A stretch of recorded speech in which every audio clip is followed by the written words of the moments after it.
everybody. Welcome back to the Fin Factor. I'm Paul. I'm Aaron.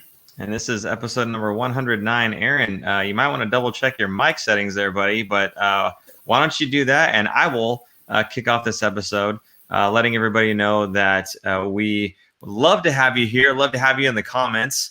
And if you go ahead, have any questions that you want to ask us, you may go ahead and do that in that comment section there.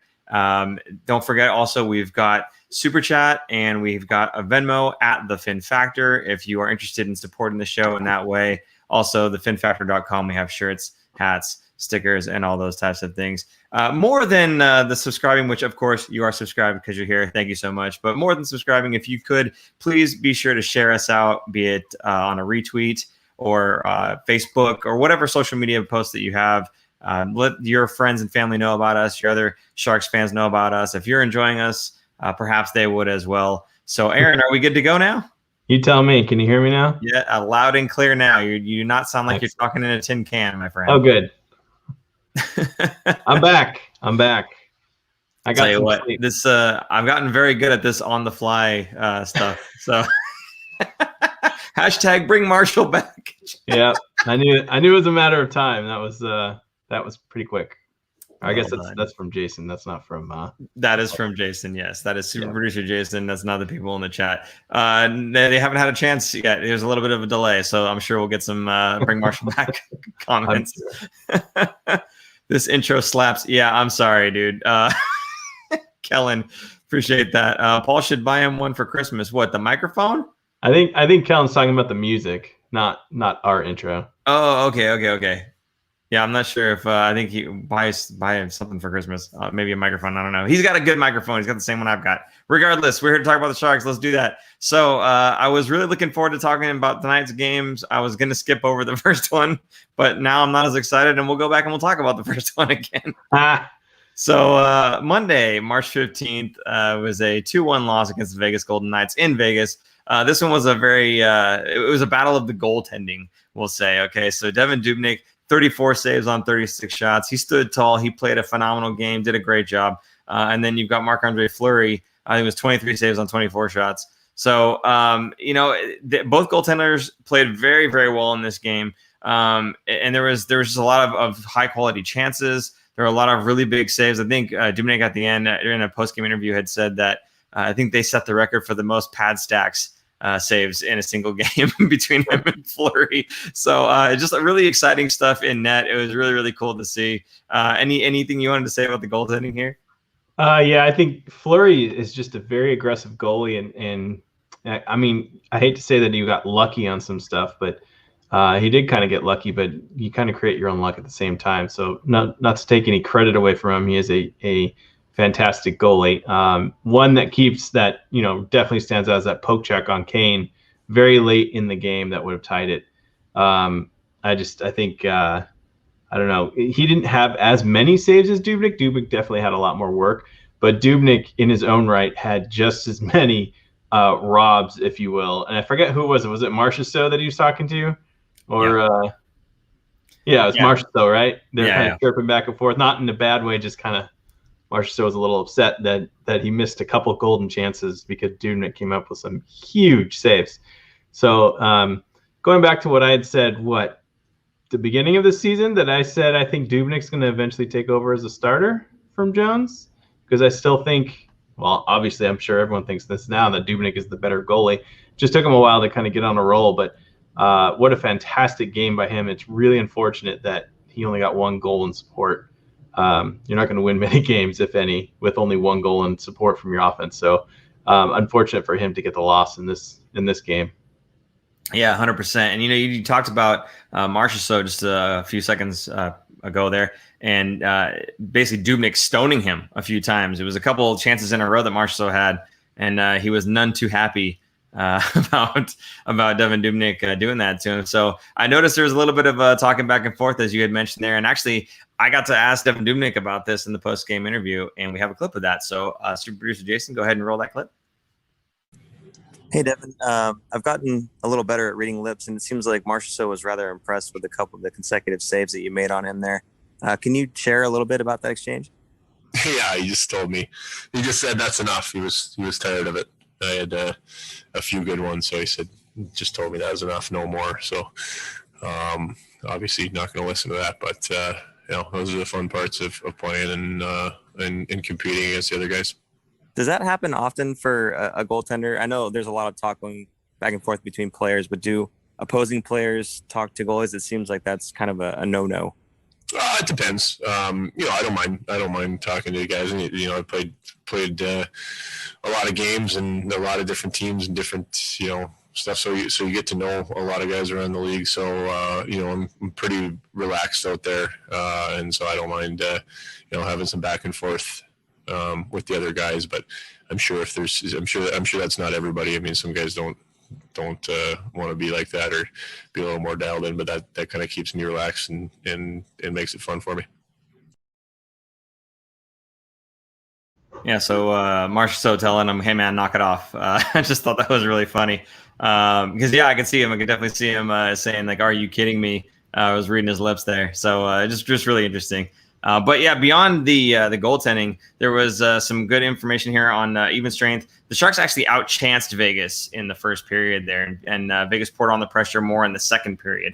So the Sharks actually came out nice and strong, and then that second period, it was like I think 16-4 shots on goal, and there were no goals against those. So they really did pour on the pressure in that period, and everything else was fairly even, I would say, in the third period. That's kind of how I saw the game. So even strength, it looked like the Sharks actually, again, they did okay in the first. They got just blasted in the second, and then everything kind of evened out in the third period there. The difference really, though, was in the special teams. Like I said, with even strength, it kind of balanced out between the first and second, and the third was even. So like with special teams, though, Vegas scoring on their first shot on their first power play. And they were the Vegas shut down each ensuing power play. So it was definitely a difference between the special teams there. It's something that the Sharks definitely need to work on. They're not controlling the puck very well in their own zone for the most part. They haven't had a chance really, or not chance, but they haven't been able to break it across the blue line. Something I've been talking about for a very long time with this team. They just, I don't know, when they practice, they seem to practice set up in the zone already. They don't practice getting into the zone. I think that hurts them. I don't know, Aaron, what other things did you see here as the big difference between this game? I mean, really, this game could have gone either way, I feel like. I think that one of the turning points was at the very end of the second period, but last minute or so, the Sharks were really pressing Vegas, and they had a couple good chances, almost got a goal. Hurdle was taken out a couple times. I don't know if you remember this. He was taken out, and at the end of the period, he was giving it to both refs. He was yelling at both of them, like, what the heck, man? What am I going to have to do to get a power play here?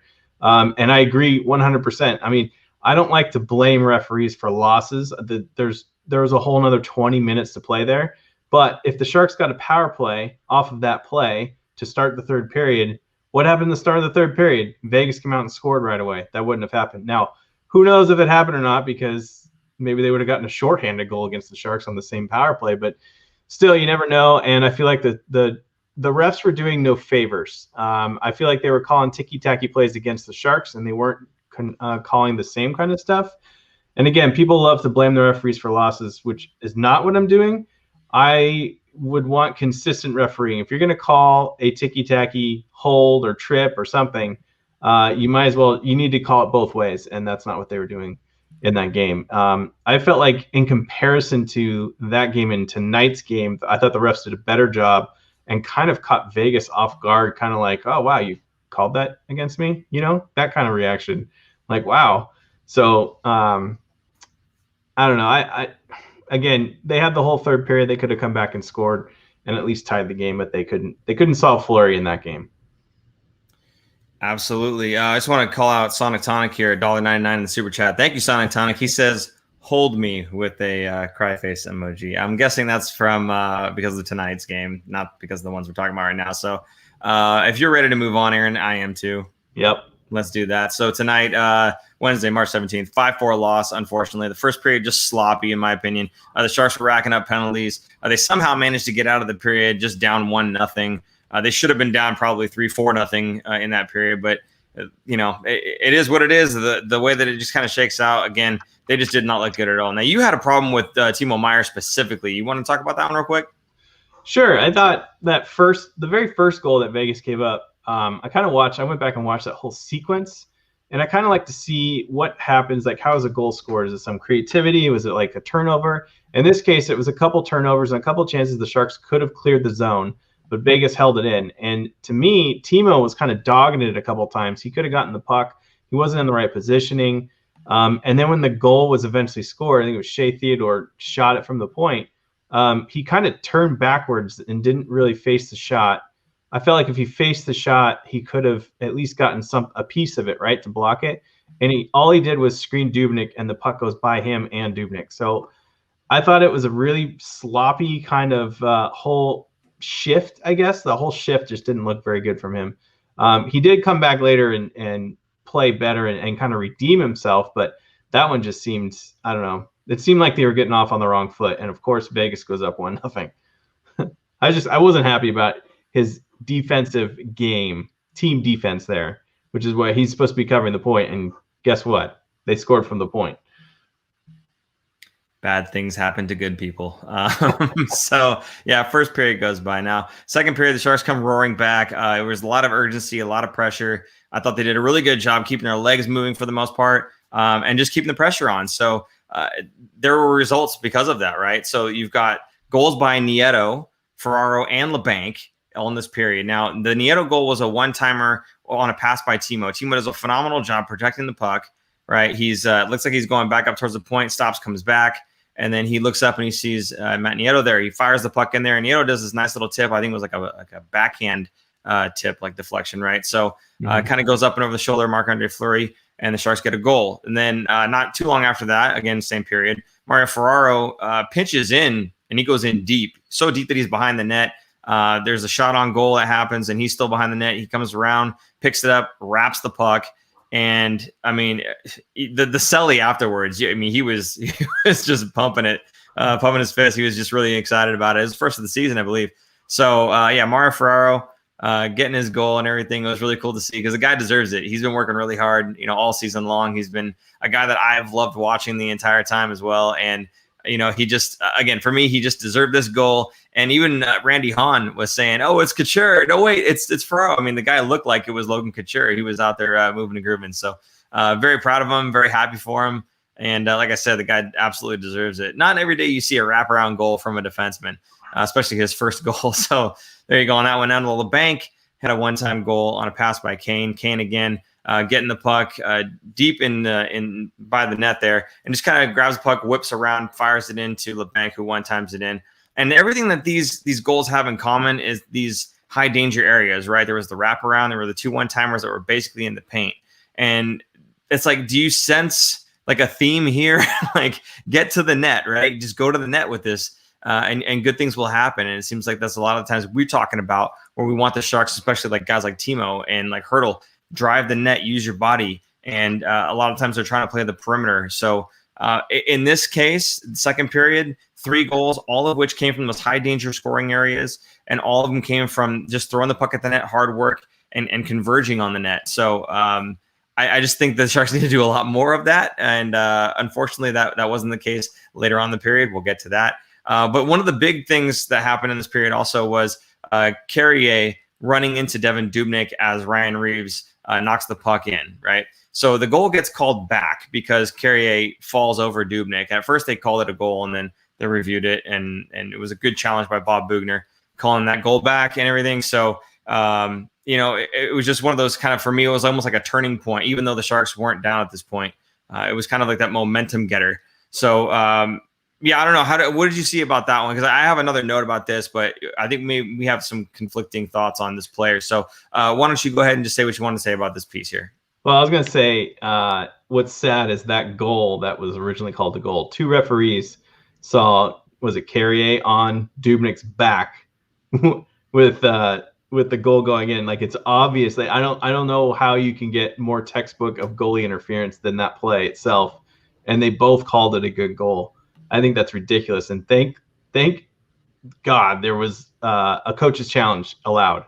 Can you imagine if there was a coach's challenge earlier and they failed it and they didn't have one for this and that goal stands? That would be embarrassing for the NHL. So I'm glad it was called back. I think a lot of Sharks fans were kind of here we go again, another coach's challenge. We're going to lose. And then they win the coach's challenge. Like, wow, we might actually win this game now. Not to get ahead of ourselves, but you know what I mean? Like, Right. yeah, things are kind of changing. I feel like the same kind of spirit and camaraderie and I don't know the word I'm looking for, but like with the Sharks teams themselves, I feel like their confidence is getting up, and kind of like I mean, we'll talk about these in a little bit, but the fights, you know, sticking up for their teammates, the culture of the Sharks is starting to change and evolve into what it should be. So I think it's turning their game around and getting their confidence level up higher than it has been in a long time. So I think it's a good turning point kind of this season. Granted, it was a loss tonight. I still think that they played very well. They controlled the game. And again, it's kind of simple mistakes. LeBank's terrible penalty to take in the third period. That was just a silly tripping penalty. I think you clean that stuff up and you're going to win more games than you're going to lose. So I think it's a good turning point for the Sharks tonight in getting both those fights and kind of chippier, dirtier play, I feel like. What do you think? Yeah, no, I mean, that's kind of what the notes that I've got for myself here too. And actually, I'll talk about that in just a second, but I do want to call out, I'm a Shark for life here, saying I hate watching these videos after a loss, but I got to show you guys some love. So I appreciate that. And then Mr. Sandpaper follows up saying, me too, but these are so sweet after a win. Yeah, hopefully we can get a couple more wins. We can get some sweet videos for you guys. But yeah, no, hey man, it is what it is. Win, lose, or draw. We're going to be here doing these shows after every mini series. So if you're not subscribed, please do so and make sure that notification bell is checked. You guys will know when we're going live. All right. So I want to go back to that one goal real fast. The one that got called back, because I'm looking at the goal and the penalty and everything that happened. And as I'm watching that, I'm seeing Handmark, and Handmark is skating up against Reeves with his stick held like a flagpole, just up and down. And he's like shoving his shoulder. And I'm going, you know what? This wouldn't even be a callback if you had your stick on the ice and you were tying up the stick. It's not even like you had your stick there and you were poking at it. You're doing anything to try to get your stick on the puck or disrupt his stick. No, you had your stick all the way up in the air and you were trying to shove Ryan Reeves. Now, Handmark's a big guy, but Ryan Reeves is Ryan Reeves. You're probably not going to shove him around, right? So I don't know what he was thinking or if he was thinking, but to me, that was just like not at all impressive to watch Handmark doing that. And then previously I think it was the first period, he was a little bit tired from his, 1 minute shift that he had taken because he'd gone out there for a little bit longer. But I mean, he was out there just gliding around. There was a chance where he could have gotten off the ice and he just kind of glided. And it's like, if you were moving your feet, you'd be able to get off. So I don't know. For me, I know you're going to say something a little bit later on about him, but for me, not very impressed with Handmark. I'm not sure that Coach Bob Bugner is going to be very impressed with him either. We'll see what happens in the next couple games here against St. Louis to see if he draws back into the lineup or if he kind of gets part of that revolving door. But for me, I wasn't very impressed with him. So just kind of wanted to put that out there. We can bring that up later on if you'd like. I'm going to go and talk about the third period real fast here. The Shalina Goldman hella dudes penalty you referenced earlier, the too many men. Bob said that was the turning point in the postgame tonight. He said that was the turning point. It was a horrible mistake by the team. You got two guys that are jumping off and they're standing right next to each other, right? So it just not a good thing to be taking that kind of a penalty right now. And Stone scores immediately after that. So this team, the Vegas Golden Knights, they win a draw in their zone on the power play and they immediately throw it at the net. It doesn't even have to be on the power play. They win the draw, they throw the puck at the net. And that's something that Brett Hedican was saying the Sharks should take a page out of their book. Get the puck on the net and don't waste any time. Don't dust it off, pass it around a bunch of times.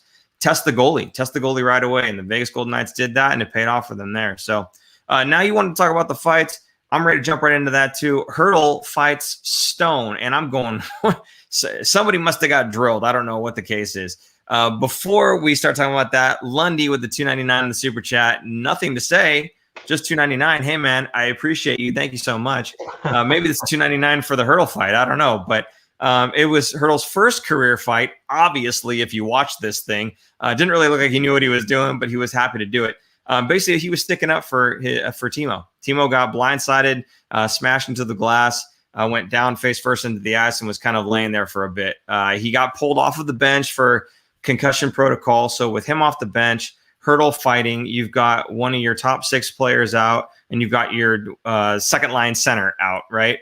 And it was just kind of like, I saw Curtis Gabriel during the replay. Curtis Gabriel was just banging his stick on the ice in appreciation for the fight because, obviously Hurdle's not a fighter. So he had a big smile on his face. He was, kind of like pumped and jazzed. And I guess that's one of those things that, as a fighter, you're proud of the skill guys when they go out there and drop the gloves and kind of show that, like you're saying, the camaraderie, that brotherhood, right? Those guys are really gelling together. So not long after that, unfortunately, Haig scores a goal. It was 3 players stacked in front of Dubnik. He couldn't see anything. And EK65 turns himself into a pencil and the puck sneaks by. Now, if you're going to stand in front of your goaltender, don't become a pencil. Unless he's able to see, block that shot or get out the way. That's kind of how I see it. So I'd really like to see a better play from Erik Karlsson on that one. But at the same time, everybody needs to get out of the goaltender's way unless you're going to block the shot. That's how I see it. So the other fight that happened, Logan Couture fights Jonathan Marchessault. Now, Marchessault apparently was following Kevin Labanc around, asking him for a fight. So Logan said, "You know what? I'm going to be the captain here, and I'm going to accept the fight." He said, "I went up and told him, you know what? I'll fight you then."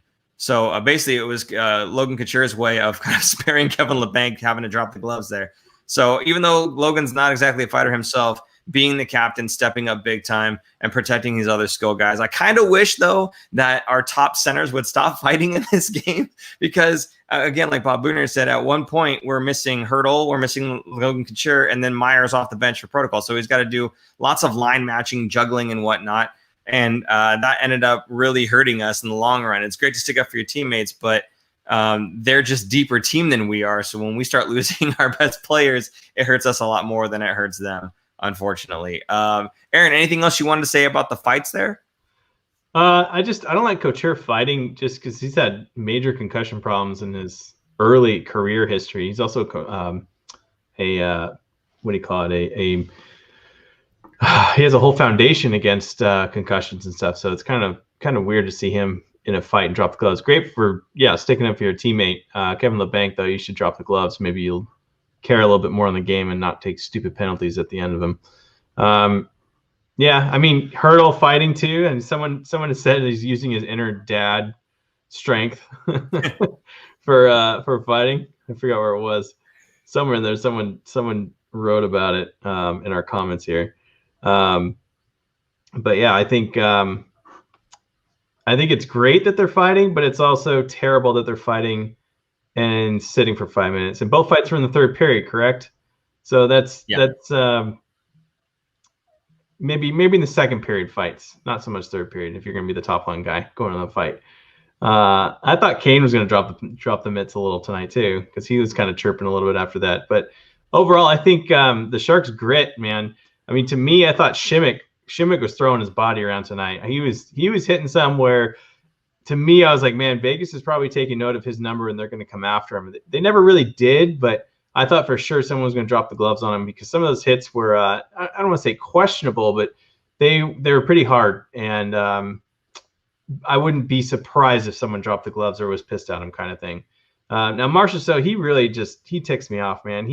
He's kind of a guy that can dish it and not take it. You know what I mean? Like, he hits people and does these dirty plays, and when someone does it back to him, he's just not really one to step up. I thought like that whole sequence, kind of where there's a big scrum, there's like whole line scrum for both sides, right in the middle of the ice. Marchessault was in the middle of it, and was it with him and Timo at first? I think that's what started it. And then one of his defense off. So I thought, like, come on, Marchessault, you're going to start something, then you have your big guy come in and finish it for you. That's not good. So I'm glad the Sharks kind of gave Vegas a taste of their own medicine tonight. I felt like they were kind of on their heels for a lot of the game. I think they were in shock that they were down 3-1. It really sucks that they came back and scored and won in the third period. But again, the Sharks came back. I mean, they put 4 on Fleury. That's not easy to do, and a lot of teams have not been able to do that all season. So kudos to the Sharks for scoring 4 goals on them. But yeah, I think I'm trying to think what else. Oh, Mario Ferraro. I thought Mario had a fantastic game tonight. Probably the best night of his entire career. Before you move on to Mario Ferraro, I do want to say something about what you were just talking about with taking their game to them.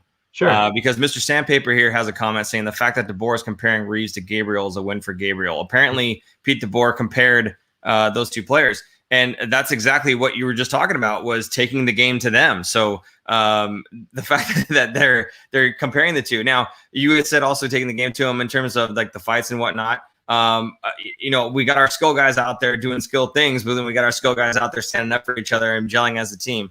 Vegas Golden Knights team was built on a bunch of people that didn't know each other from all walks of the NHL, and then coming together and gelling as a team. So absolutely taking kind of a page out of that book and shoving it right back down their throat. One other thing here I wanted to call out, actually two things. One was this is gonna live on forever. Gamby does love a morning skate. I don't know if you caught that meme or not, Aaron, but that's phenomenal. Thank you for bringing that one back up, Kellen. And then Mr. Sandpaper, let Kane take a year off from fights. He's earned it. Actually, Mr. Sandpaper, we talked about this last episode. Evander Kane doesn't fight as much as we all think he does. He averages 2 fights a season for like 11 seasons. He doesn't fight that much. I was shocked. You know what it is? He takes penalties. That's what it is. He's in the box. It's just not as much for fighting as we all thought it was going to be.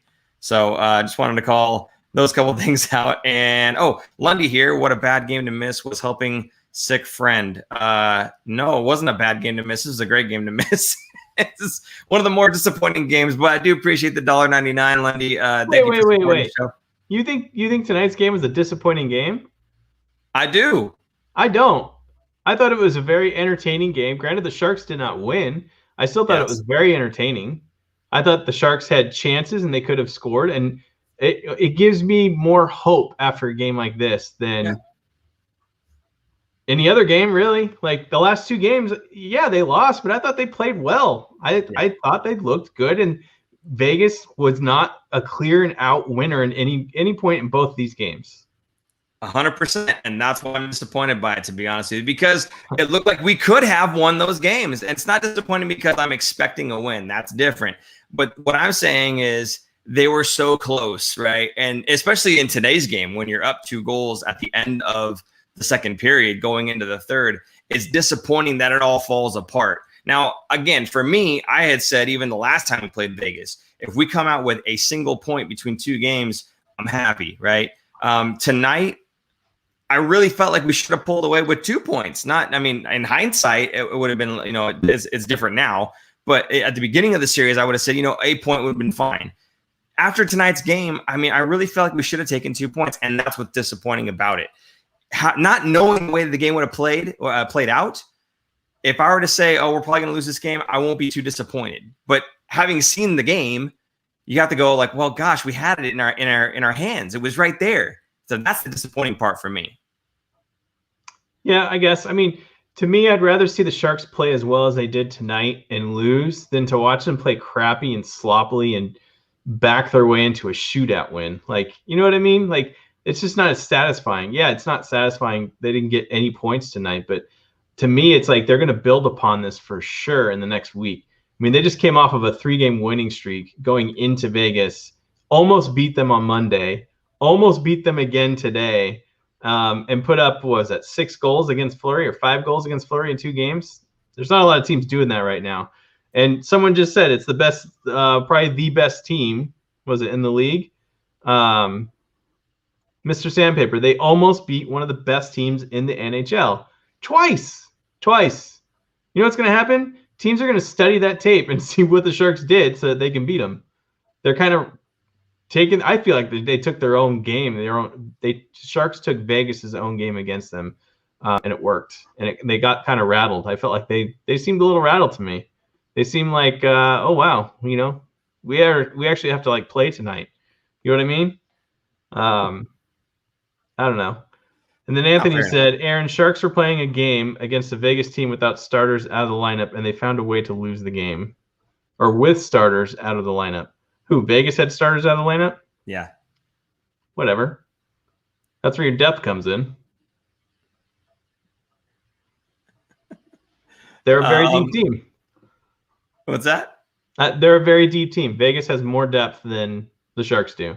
Yeah, absolutely. No, and again, if you were to tell me the Sharks are going to lose to Vegas today at lunchtime, I'd be like, okay, I wouldn't feel too disappointed about it. Having seen the way it played out, that's where the disappointment falls in. Another area of disappointment for me, some of Kevin LeBank's plays. I know he scored a goal tonight, and he's actually been on a roll the last few nights. but the penalties, like tonight, he had a penalty that was just, there's no reason to do what you did. 150 feet away from your net, diving on the ice, you swat, you miss, fine, leave it alone right there, right? Leave it alone. But no, he comes back again, whips the stick again. The guy's already more than a stick length away, in terms of the puck, I should say. Feet were no stick length away because it chopped his leg out from underneath him and got a trip. And it's like, well, there you go. So I don't know. The penalty right afterwards, and then Vegas gets another power play goal, and it's just, the dominoes are falling now, right? It's just one thing after another that's happening in this period. I feel like the Sharks, when something goes bad, it starts to snowball. And if they don't get that under control right away, that snowball just tumbles down the hill. I don't know if you feel the same way about it, but that's kind of how I see it. Especially, I don't know. I just noticed that out of LeBank's play tonight, so I'm calling it out. There's other guys, obviously, we could be calling out as well, so maybe it's not fair to him. But for me, it was seeing his play and just kind of going, man, not again. Come on, man. So anyway, Kevin LeBanc, I'd like to see a little bit more out of him. Not necessarily scoring goals. I mean, the goal scoring is fine. I like that. No problems here. But it's the other parts of the game that almost make him more of a liability even when he's scoring goals. So I'd like to see a little bit more out of Kevin LeBanc, not from an offensive standpoint, but from the whole team play 200-foot game standpoint. And we've been saying this for seasons now, and I don't know when it's going to happen necessarily, but things like that, you just can't do that 150 feet away from your own net. I just don't get it. But you've got a note here saying gritty game all around, better games playing back to back. Go ahead and explain that one to me there. Just the schedule this year where teams are playing 2 games against, when there's no COVID problems, they're playing games back to back against the same team. Right now, the Sharks they're going into the Friday-Saturday tilts where they're going to be playing literally back to back on back to back nights. You're going to see more scrappiness, I feel like we did tonight with the Vegas Knights, where Sharks they're going to lose their temper. Emotions are going to flare up, and you're going to see more, maybe not so much more fighting, but definitely more scrums and getting in people's faces. One thing about that big whole line scrum, when Marchessault was getting in the face and then Burns came in and took down another guy, you see your bodies are hitting the floor, and guess what? There were no penalties in that whole play. And I feel like that's what the Sharks were missing from the game for a long time. They were kind of scared to do that stuff to not get into penalty trouble. And I said it a couple of weeks ago, forget that, just go for it. Because most of the time that ends up, it's not going to be, penalties. Or if it is, it might even be offsetting. So it's not a big deal. I like what they're doing. I like the look of them. I like that they're fighting. So my whole point about this, the game not being a disappointment for me tonight, I still feel like the Sharks are not going to be in the playoffs this year. It's not going to happen. I think what they're really doing is building for next year. They're building up those young guys and getting them experience, showing them how to play, creating the culture. Now next year you're going to have one of these players is going to be gone because of the expansion draft, and it could be one of the big ticket, big name, big salary guys. So I think it's more of a building block into next year, and I think this is a good start for a turning point into the culture. More of a culture. That's what was more exciting for me was the change in the culture tonight and how that's going to look going forward. So I'm excited for the future. I still think the Sharks are not going to do very well, and they are going to keep losing, which means they're going to get a higher draft pick. Which there's some comments in here about that. Again, it's a reset, not a rebuild.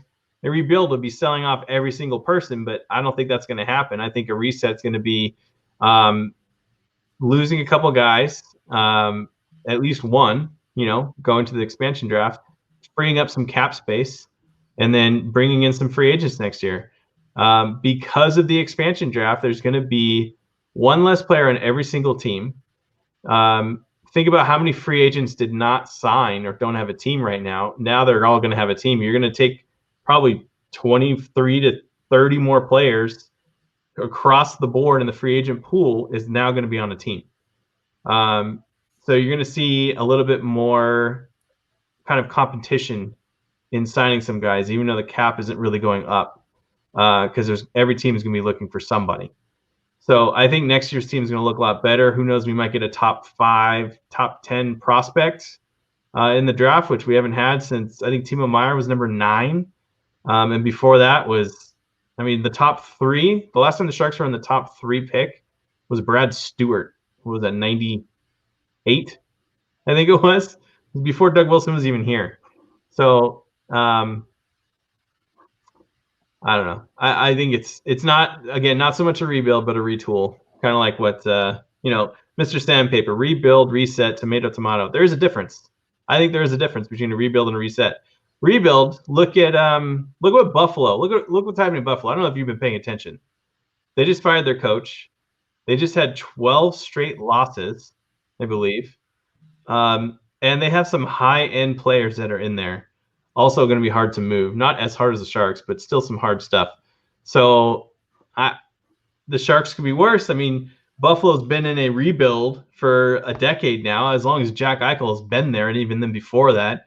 So the Sharks could be in a worse situation, and thankfully they are not, which is why I don't think it's going to be a rebuild. I think it's going to be more of a reset. You there? I don't know. Paul's kind of cutting out right now. No, I was told that it's no good, so I thought I'd leave and come back, see if that helps. Yeah? Did it work? I don't know. You tell me, did it work? I know you're not cutting up as much, so that's hey, good. There you go. Okay. Well, in any case, yeah, no, a reset is the word that he used, right? And we've heard this before from Doug Wilson. He's not going to be a guy that does rebuilds. He's all about resetting. And the one thing that, again, was the takeaway from the meeting that they had, the media meeting that they had with him, was that he's not going to be sending that first round pick anywhere. So this could be a very good pick in a year where the Sharks could definitely use a high draft pick. So, there's that. Also, I know there was a comment, I think, from Nicholas Egan saying, who cares about penalties when you've got, you're looking for draft position, I think is what the comment was.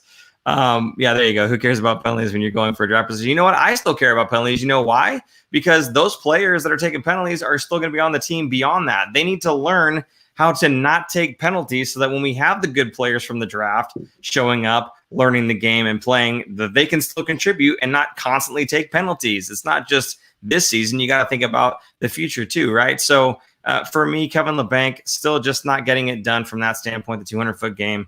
I'd like to see more out of him. And I do think that there's some propensity to have a really good, draft and really good trade deadline should the Sharks not be able to make it. Now, they're still talking like they're going to be hunting down St. Louis, and that's the next set of games that we have, actually. So these games are humongous in terms of trying to get back into the playoff push, which they are. As fans, maybe you guys aren't thinking that you want to do that. That's fine. But as the Sharks, they're always going to be pushing for a playoff spot. So right now, these games against St. Louis are huge to them in that regard. So these are not just 2 points. This is a 4-point swing for each game, right? So on Saturday and Friday and Saturday, both at 6 p.m. because they're playing against St. Louis here. There's, again, another back-to-back game. Now, the funny thing is we had Devin Dubnyk, and then we got Devin Dubnyk again, Vegas, 1 day apart in between those games. Here, the back-to-back, I'm expecting to see probably Martin Jones get the start on Friday and then Dubnyk pick up on Saturday. I'm not sure. What do you think about that, Aaron? Do you think they're going to do – obviously, they're going to switch goaltenders, I think, but do you think one's going to get start over the other for the first game? Yeah, I think so. I think that sounds about right. Jones for Saturday or Friday, and then Dubnyk for Saturday, just to kind of give him a little extra rest since he did have a good amount of work, I think, tonight. Hopefully he didn't even get hurt with, was it Bellemare, whoever jumped on top of his back. So yeah, I think we definitely see Jones, and I think that role is probably what it's going to be like going forward. Probably 3 games. If there's 4 games in a week, 3 games to Dubnyk, 1 game to Jones. And I think that's fine. I think Jones, at this point in his career, is better suited as a backup, and I think he's a pretty good backup. He gives your team a chance to win most nights. So maybe that could be a trade chip going into the trade deadline. It's wishful thinking, right?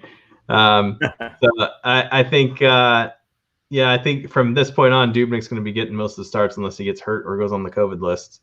And maybe we even see Dubnyk get moved, considering Minnesota's still holding part of his salary.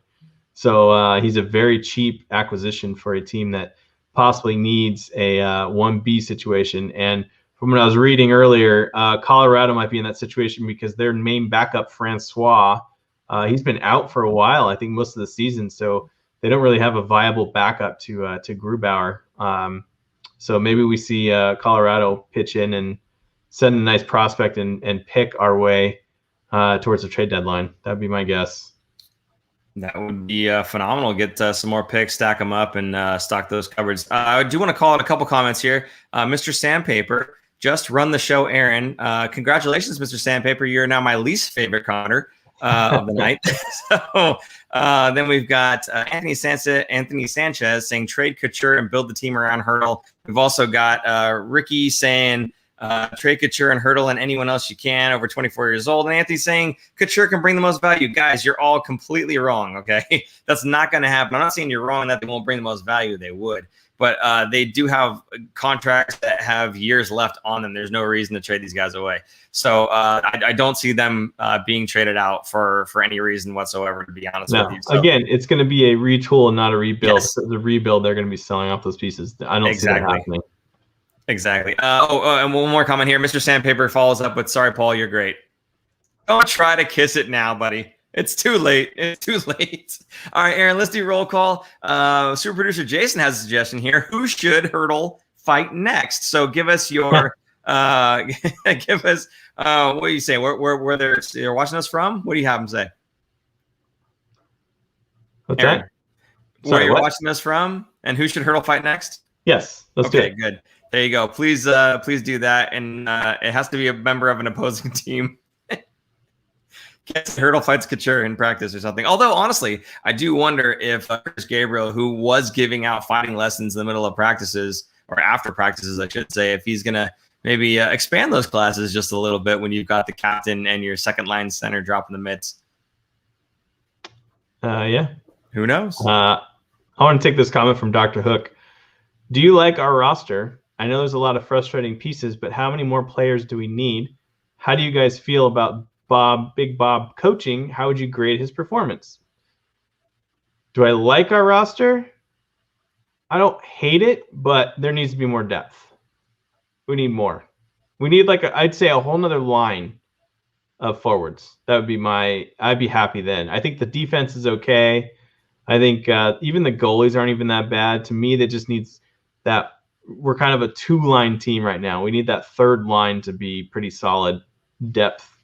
More depth guys, plus guys that could fill in for the top line if any of them get hurt or sick. What do you think, Paul? Yeah, so I'm kind of in that boat. But at the same time, I remember several times talking about the third, and even tonight you were just talking about the fourth line looking solid, right? So I don't think that they have enough offensive punch. I think they're able to hold their own. And I think that they're getting chances, specifically with Gambrell and whoever's on Gambrell's line, at least earlier in the season, maybe midway through so far. Maybe in the last few games, not so much. But I would say that, on the whole, Gambrell's line has generated chances. Now, whether that's, I have to take a look at the advanced stats and see if that's coming back the other way as well. But they've stood out. They've been noticeable. There have been times when Bob Bugner started the game with the Gambrell line, or started a period with the Gambrell line, or when somebody got, something happened, a goal happened against, and then he puts the Gambrell line out, and that's our energy line. So he has a lot of trust in that line. Unfortunately, not a whole lot's been going right offensively in terms of the numbers for those lines. Like you said, they've just been a two-line team for the most part. So I agree with you. I think that the Sharks do need to have maybe almost an entire extra line worth of players that can actually do a little bit of damage, not like, top line guys, not like the Mark Stones of the world, right? We're talking about guys that are kind of in the middle of the pack. A Tuck or a Nosek even. Nosek seems to be doing very well every time he plays the Sharks. I don't know if that's just against the Sharks or if this is an all-the-time kind of thing, but a guy like that I could definitely see helping the Sharks roster, immensely. So, no, I think you're right. I think you're bang on. The Sharks right now are a two-line team. They've got some talent in the bottom six there, or the second six, I should say. But it's just not enough to really do damage offensively. And I think the Sharks could use a little bit of an extra scoring punch in that regard. Regarding the defense, I think you're 100% on that one. I like the defense. I think it's fine. They're gelling a little bit more. They're coming together a little bit more. Kanija has been absolutely phenomenal for what his role is. And Mario Ferraro has been absolutely phenomenal for what beyond his role is. This guy is, again, it's not even slowly becoming. I think he is at this point like my favorite player on the team. He does everything. He does hard work. He's moving his legs all the time. He's got the best personality of everybody on the team. He's always jumping, always happy, always ready to go. Love this kid. Can't say enough about him. So, I think on the defensive core, I'm more than happy with it. I think a few tweaks to the forward group and even the goaltending, to be honest with you. You can stone me if you want, but I love Devin Dubnyk, and I'm with you, Aaron. I'm saying the same thing. I think Devin Dubnyk's going to be the guy going forward. I think he's already kind of grabbed the reins here as the number one in San Jose, and Martin Jones is kind of falling back a bit there. It's a shame because he's the one that has the 1 year left on the contract. He's the one that's probably going to get traded at the trade deadline because they're probably not going to re-sign him to what he's worth and carry Jones for the next however many years. So you're probably seeing Devin Dubnyk for the only time in teal right now, which is a bummer because I think he's done a phenomenal job between the pipes, and the Sharks just haven't given him the goal support for whatever reason. So that's kind of my take on it. You're talking about Gambrell. To me, Gambrell is a very good defensive forward. His defense is what kind of sticks out, and he's very responsible. His offense is just not there. And someone just said, where is it? He has the offensive punch as a pylon. So, yeah, I could see that. And Melker Karlsson levels of finish. Gambrell is still young. I think he does have a scoring touch. It's just not quite there, and it'll probably come. But to me, Gambrell will be a fantastic fourth-line center on a very deep team. That's the difference right there. He's our third-line center.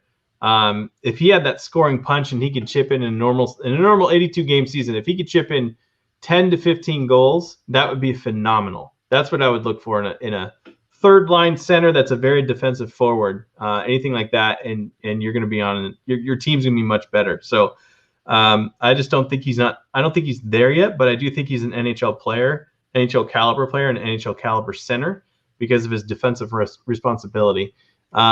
Hopefully he can go back and find his offensive game in between this year and next year, which is why, again, I'm kind of hopeful and why this season's kind of a success in terms of developing players more. I think he's one of those guys that next year is probably going to take that next step where his defensive game, his 200-foot game is there. Now it's just the offensive that needs to come back. And again, all these players, even Curtis Gabriel, is probably a very good offensive guy growing up, right? They're all studs with the puck. And then when they get to the NHL level, they're playing different roles. So it's not that Gambrell can't score. He's probably going to – I think he's going to, find his scoring touch and come back. There's another comment here from William Jablonski. Why don't the Sharks bring up Merkley? Nothing to lose at this point. I don't think that's a good idea. I think there's a lot of people that are going to want to see Merkley play at the NHL level, but I still think it's too soon. He's not ready, and it could hurt him developing. Think of it this way. At the AHL level, I don't have the stats in front of me. He's probably over 20 minutes a night. That would be my guess. Power play, penalty kill, 20 minutes a night, leading the league or leading the team in ice time. If he's on the Sharks, he's going to be getting 8 minutes, maybe 10 minutes, because he'll get a couple minutes of power play time, and then very, very, very sheltered minutes other than that, because he's going to get blown away. He's not ready for the NHL.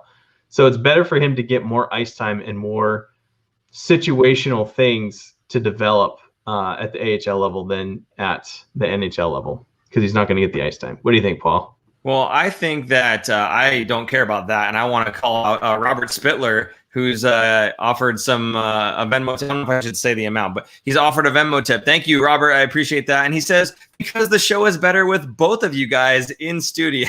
Thanks, fellas. Sharks 2022. Yes, we're all looking forward to next season, of course. Obviously, we're here for you guys for the rest of this season, no matter which way it plays out. Hey, who knows? If the Sharks come out with 2 wins in St. Louis here, we may have a very different tune that we're talking about. But realistically, yeah, I think we're looking like a team that's probably not going to be in the mix this season, and there's nothing wrong with that at all. I think, especially since we have our first round pick this time around, it'd be nice to go ahead and get some good young talent coming in, some high school guy coming in, and we'll just see how this whole thing plays out. But like I said, we'll be here for you guys regardless. Apparently, my internet is failing again, so I'm going to go ahead and try to wrap this thing up. Aaron, why don't you go ahead and do the photo at the very end so we can get on with this? All right, let's do it. Let's show this photo. This is a picture that I found. I think it was from 1998. There's Paul with a dirty stash and some hair on his chin. And here's where I got into my bleaching hair phase. This was, the late 90s. So it was very much in with the dark eyebrows and bleached hair. There you go. That's what killed my hair. That's it right there. Bleaching my name is Inigo Montoya. Oh, wow. That is quite the mustache. What was I doing? Why would I do that? It was probably summertime, so you didn't have to shave because we had to shave when we were at school. I guess. I'm pretty sure that was summertime. Wow. So, yeah, there's a good look of, I think, probably sophomore, maybe junior year of high school. Yeah. Sophomore year. So it's probably 97. Hey, real quick, and not to distract from the photo, but in the comments here, we've got an A&B Gaming Videos, who is very clearly a Golden Knights fan. Just want to let everybody in our chat know, be nice to him. He's a simpleton. So just be kind, okay? All right, anyway, so anything else you want to say about the photo, or are we done? Yeah, Eminem. Maximus is lit, says Eminem. Yes. Oh, yeah. Yeah, I can see that. Oh my, yes, the shape in Super Mario. I don't know. I look a little more on like the Hispanic side, I think, than Italian. I don't know. Oh, you are Italian, so that makes sense. Sure. Paul looks like Pedro. Yeah, see Pedro. There you go.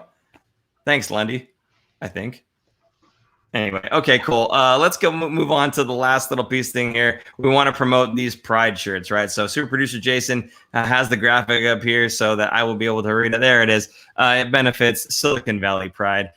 They are the Hockey is for Everyone t-shirts, limited edition. Sizes are small, medium, large, and extra large. You can get them for $10 shipping. Actually, you can get them for $29.99. The shipping is just $10 should you choose to do that. You can, however, pick it up, and it's available at Solar for America Ice Pro Shop. There's a limited availability, and it's all in March of 2021 or until they're sold out, which I imagine they'll be sold out fairly quickly. Again, $29.99, available at sjteamshop.com.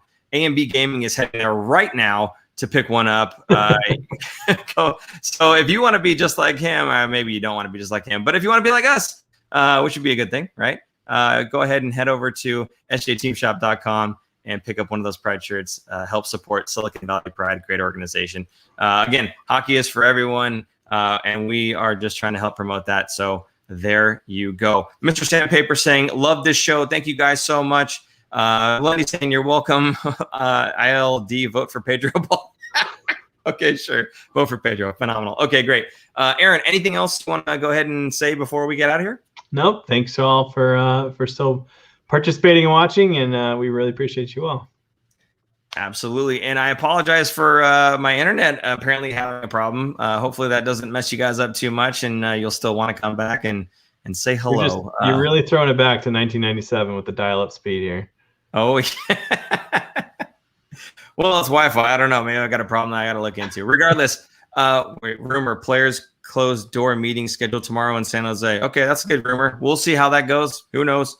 Regardless, Sonic, love you too. Yeah. Thank you, man. We appreciate that. Anyway, for super producer Jason, I'm Paul. And I'm Aaron. And we will see you guys Saturday night. Night suck. Bye, and being gaming. Bye. Bye. Thanks for tuning in. If you like this episode, check out our other content, especially interviews. You can interact with us directly through social media at The Fin Factor and on Instagram at Fin Factor. And don't forget to join our live streams on YouTube. Visit our website at thefinfactor.com, where you'll find all of our episodes as videos or podcasts. You'll also find our exclusive merchandise to help support our show.